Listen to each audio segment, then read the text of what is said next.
Hello বন্ধুরা, আজকে যে সিআইডি এপিসোড এক্সপ্লেন করব। খুনি জানেই না যে সে খুনি, তাও সিআইডি কিভাবে খুনিকে ধরল তা আমরা এই গল্পে জানব। চলুন শুরু করা যাক। সিআইডি এপিসোডের শুরুতে আমরা এক জ্যাকেট পরিহিত ব্যক্তিকে দেখতে পাই, আর লোকটি স্প্রে পেন দিয়ে দেওয়ালে কি যেন লেখল। এবার কি লেখল সেটা আমরা পরে বুঝতে পারবো। তারপর একটি লোককে দেখা যায়, তার নাম দেব। তিনি ছিলেন সেই বাড়ির কাজের লোক। জ্যাকেট পরিহিত লোকটা তাকে গলা চেপে আর ফুলদানি দিয়ে মাথায় আঘাত করে মেরে ফেলে। আর দেখা যায় সিআইডিরা তদন্ত শুরু করে দেয়, আর লাশ দেখে এসি বলে ভারী কিছু দিয়ে আঘাত করে মেরেছে। তারপর সিআইডিরা বাড়ির মালিককে কিছু প্রশ্ন জিজ্ঞাসা করে। এসিবি জিজ্ঞাসা করে, কে তুমি? সে বলে, আমি বাড়ির মালিক, আর ও আমার চাকর। আর বলে, জানি না কে এই গরিব নিরীহ মানুষটাকে মারল। এসিবি জিজ্ঞাসা করে, কখন তুমি জানতে পারলে ঘটনাটা? বাড়ির মালিক মানে মুনু বলে, আমি যখন সকালে চা খাওয়ার জন্য ডাকি তখন আসছিল না, তাই আমি আসি আর এসব দেখতে পাই। তারপর অভিজিৎ লেখাটা দেখতে পায়, যেটা খুনি মানে জ্যাকেট পরিহিত লোকটা লিখেছিল। সেখানে লেখা ছিল, মানে এক প্রকারের হুমকি বলা যায়, আমি মেরে ফেলবো তোমাকে আর তাদেরকেও যাকে তুমি ভালোবাসো। আর এসিবির মনে প্রশ্নের বাসা বাঁধে, কে এই খুনি যে চাকরকে মারার পর হুমকিও দিচ্ছে? সিআইডিদের কেসটা কিছুই মাথায় ঢুকছিল না। সিআইডিরা স্প্রে রঙের পেন্টিং আর মাথায় আঘাত করা ফুলদানি সেই লাশের পাশ থেকেই পায়। অভিজিৎ ফেডিকে বলে, স্প্রে ওই রঙের পেন্টিং আর ফুলদানি ভালো করে রেখে দাও, এখানে হাতের ছাপ থাকতে পারে। তারপর সিআইডিরা মনুকে প্রশ্ন করে, কোনো প্রপার্টি নিয়ে ঝামেলা মনে হচ্ছে। আচ্ছা, তোমার কি কারো উপর সন্দেহ হচ্ছে বা কারোর সাথে কি শত্রুতা ঝগড়া হয়েছে?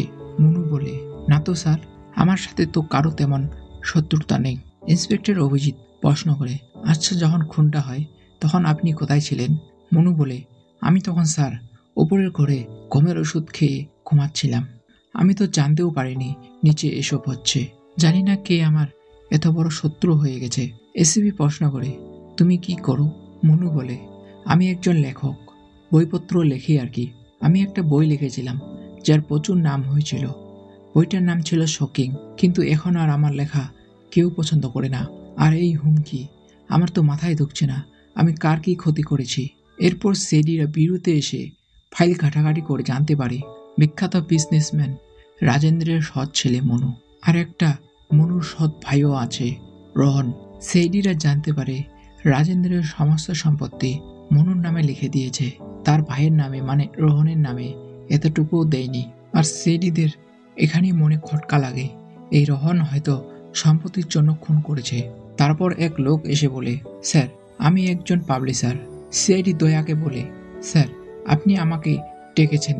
দয়া বলে, হ্যাঁ ডেকেছি, আমরা আপনাকে কিছু প্রশ্ন জিজ্ঞাসা করতে চাই মনুর ব্যাপারে। লোকটি বলে, স্যার প্লিজ মনুর ব্যাপারে আমাকে কিছু জিজ্ঞাসা করবেন না। দয়া বলে, কেন? লোকটি বলে, ওর জন্য আমি বরবাদ হয়ে গেছি। ওকে আমি 3টা বইয়ের কন্ট্রাক্ট দিয়েছিলাম, তার প্রথম বইটা ভালো চলছিল, বাকি 2টা বেকার, কেউ পছন্দই করেনি। মনে হচ্ছে ও প্রথম বইটা কোথাও না কোথাও থেকে চুরি করে লিখেছিল।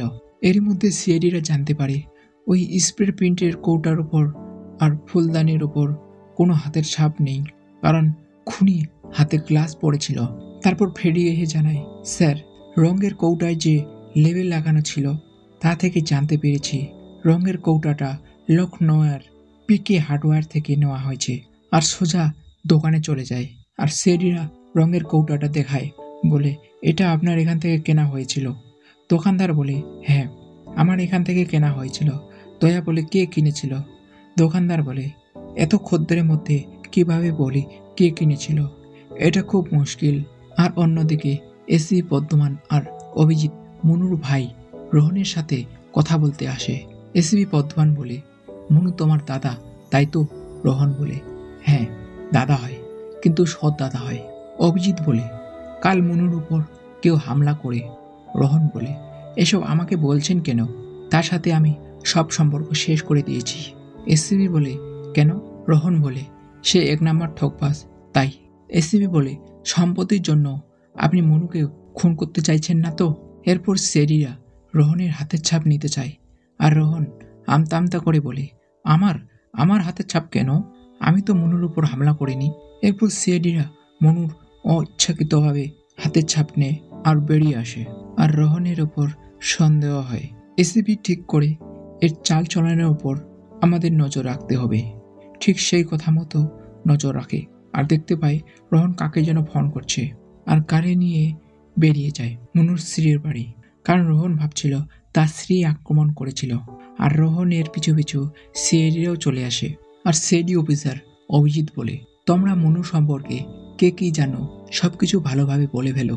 রোহন বলে, স্যার সত্যি কথাটা হলো নেহা আর মনু স্বামী ছিল আর এখন আর নেই।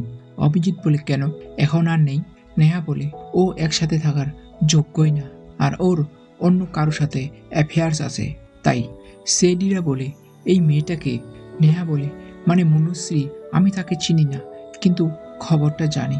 তারপর সিআইডিরা সোজা মনুর বাড়ি যায় আর মনুকে জিজ্ঞাসা করে, মিস্টার মনু, আমাদের তো বলেনি আপনি বিবাহিত আর অন্য একটি মেয়ের সাথে সম্পর্কও আছে। মনু বলে, হ্যাঁ স্যার, আমি বিবাহিত, কিন্তু স্ত্রীর সাথে আমার তেমন বনিবনা হয় না তাই ডিভোর্স করেছি। তারপর প্রীতি নামে একজনের সাথে ভালোবাসা হয়, কিন্তু যখন আমি জানতে পারি ও আমাকে না আমার টাকাকে ভালোবাসে তাই তার সাথেও সম্পর্ক রাখি না। সিআইডি বলে, এমনটা নয় তো যে প্রীতি আপনাকে মারতে চায়?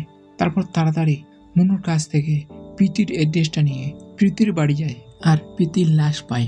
প্রীতিকেও ওইভাবে মারে মনুর চাকরকে যেভাবে মেরেছিল, ফুলদানি দিয়ে মাথায় আঘাত করে। লাশের পাশ থেকেই আঘাত করা ফুলদানি আর একটা মেডেল পায়। দয়া ফেডিকে বলে, এই ফুলদানি আর লাশ ডক্টর শালুকের কাছে পাঠানোর ব্যবস্থা করো।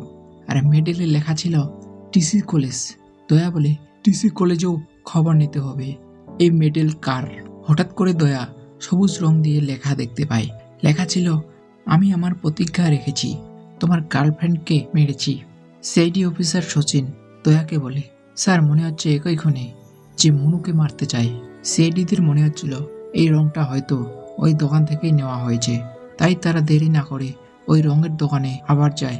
দোকানদারের সাথে কথা বলে জানতে পারি এখান থেকেই নিয়ে গেছিল রংটা। আর লোকটার শরীর জ্যাকেট দিয়ে ঢাকা ছিল তাই কিছু দেখতে পাইনি। ইন্সপেক্টর দয়া বলে, আচ্ছা বলতে পারবেন লোকটা কোন দিকে গেছিল? দোকানদার বলে, হ্যাঁ, অটোওয়ালাকে বলে লখনৌয়ের 3rd কোর্স রোডের দিকে যাবে। দয়া বলে, অটোওয়ালাদের বলতে হবে কোথায় নেমেছিল লোকটা। অন্যদিকে অভিজিৎ মেডেল নিয়ে টিসি কলেজে যায়, জানতে চায় এই মেডেল কাকে দেওয়া হয়েছিল, বলতে পারবেন?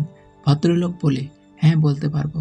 ভদ্রলোক ফাইল দেখে বলে, ঋষভ নামে একজনকে দেওয়া হয়েছিল, সে দারুণ গল্প লিখত, সেই কারণে দেওয়া হয়েছিল। অভিজিৎ ঋষভের অ্যাড্রেস ফটো তুলে নেয়। এদিকে দয়া, সচিন আর ফ্রেডি অটোওয়ালাকে খুঁজে পায়। অটো চালককে বলে, কোথায় ছেড়েছিলে লোকটাকে? অটোওয়ালা বলে, লখনৌয়ারের 3rd কোর্স রোডে ছেড়েছিলাম, কিন্তু স্যার তার মানিব্যাগটা খুব সুন্দর ছিল, ব্র্যান্ডেড। সিআইডি অফিসার দয়া বলে, সুন্দর মানে কেমন ছিল? অটো চালক বলে, সবুজ রঙের আর বড় করে এল লেখা ছিল। সচিন বলে, এল আবার কোন কোম্পানি হতে পারে স্যার?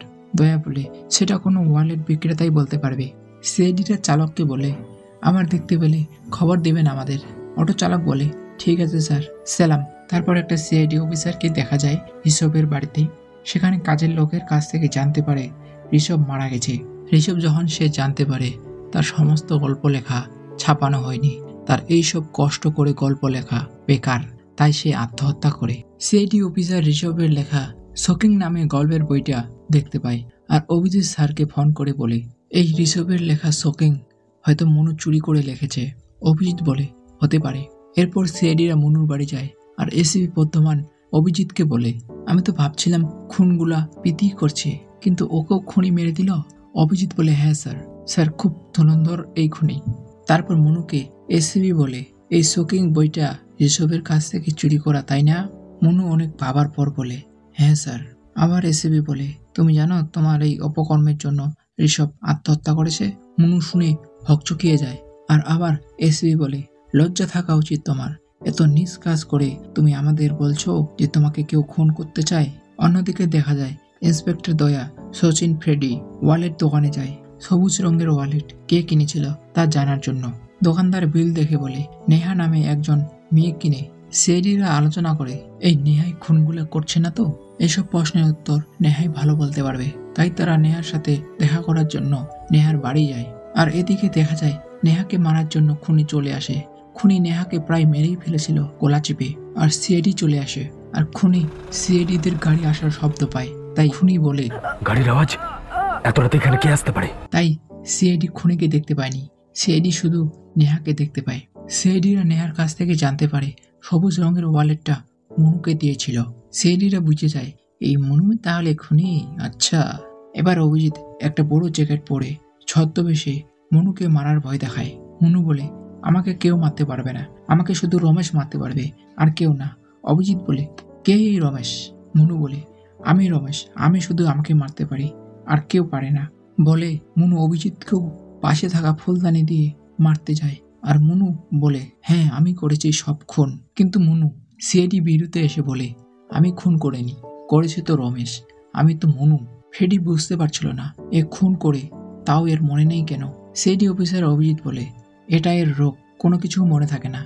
যে ডাক্তার তার ব্রেনের চিকিৎসা করে তার কাছ থেকে জানতে পারি তার এই রোগের কথা। অভিজিৎ পরিশেষে মনুকে বলে, তোমার এখনও চিকিৎসার প্রয়োজন আছে।